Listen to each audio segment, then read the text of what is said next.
فرانامه. بیانات مقام معظم رهبری در دیدار اعضای شورای عالی انقلاب فرهنگی.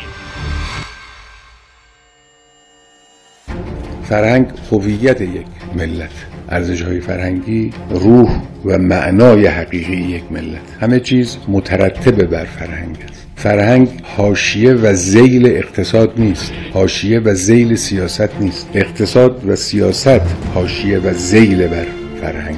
به این باید توجه کرد.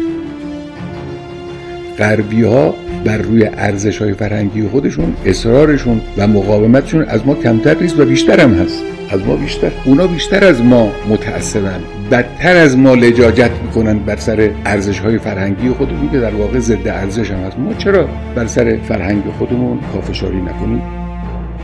واقع قضیه اینه که کارزار فرهنگی از کارزار نظامی اگر مهمتر نباشه و اگر خطرناکتر نباشه کمتر نیست. این رو بدانید. واقعا یک میدان کارزار اینجا.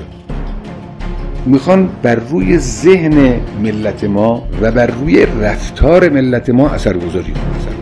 جوان، نوجوان، حتی کودک. این بازی‌های اینترنتی از جمله همینه. این اسباب بازی‌هایی که وارد کشور میشه از جمله همینه که من چقدر سر قضیه اسباب بازی، تولید اسباب بازی داخلی معنیدار و جذاب هرس خوردم با بعضی از مسئولین این کار که این کار رو دنبال بکنن. باید کار کنیم. کار هم باید کار ابتکاری کنیم. البته در این مورد مسئولیت صدا و سیما خیلی سنگینه، مسئولیت وزارت ارشاد خیلی سنگینه. در برخورد با مسائل تهاجمی ما پدیده رو در اول ورودش باید بشناسیم، حتی قبل از ورود. فرض کنید یک چیزی، یک فکری، یک روشی در دنیا داره رایج میشه، پیداست که این خواهد آمد اینجا. خب دنیا دنیای ارتباطات دیگه، دنیای اتصال و ارتباطه، نمیشه حصار کشید. از قبل از اونی که بیاد به فکر باشید که برخورد حکیمانه با این چیه. من خیلی نگران زبان فارسی.